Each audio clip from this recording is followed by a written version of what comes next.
Welcome back, everybody. So the results of this 46D roll that I just opened up, I've laid out in front of me, and this is how I separate and sort all of my rolls once I've actually opened them up, whether they be tubed rolls or whether they're wrapped rolls or who knows what. Um, this particular roll turned out to be quite an interesting little roll, and what's interesting about it is the average roll in the eyes of Gray Sheet is a roll that contains an average of coins that average 64 in MS64 grade from that standpoint. And most people don't realize what that actually means with Gray Sheet, but this particular roll turned out to be significantly better than that. My standards, when I call a roll average, is a roll that averages all coins or most coins averaging 65 or better. So I'm a little bit pickier than the average person from that standpoint. So here's what we've got. On the bottom, there's two coins here that'll probably go 63, maybe 62. One has a pretty good fingerprint on the obverse. The other one has a pretty good fingerprint on the reverse. There's 6 coins here that are 64.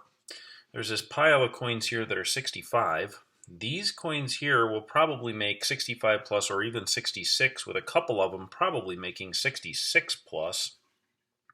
And then there's 2 coins up at the top, and these 2 coins up at the top are actually coins that I think will probably make 67. So the interesting part about that, if you look at it, 65 graded coins from PCGS run about $10 a piece, so they're not really worth grading from that standpoint. 66 graded coins run about $20 a piece, and 67 graded coins run about $125 a piece. So if I can get those 2 coins to actually grade out at 67, and maybe send in a few of the 66s and hit a couple 66 pluses out of there, I might actually wind up doing pretty darn decent on this roll. The rest of them are all 65s from that standpoint, and since I'm a roll collector, I prefer to collect coins in rolls, and I'm not really too worried about whether or not they grade incredibly high or not, other than the fact that I try and get them all from the original roll and the same roll. And I do try and get as many of the nicest grades as I can in each roll. Don't get me wrong about that. Only a fool would do that. Wouldn't do that. But the interesting thing about this roll is because it's a sleeper date, the longer I hang on to this roll, put it in a tube and hold on to it, these prices are only going to go up from that respect. And all I paid for this roll was $34. So I didn't do too shabby, all things considered. I did pay more than Gray Sheet for it.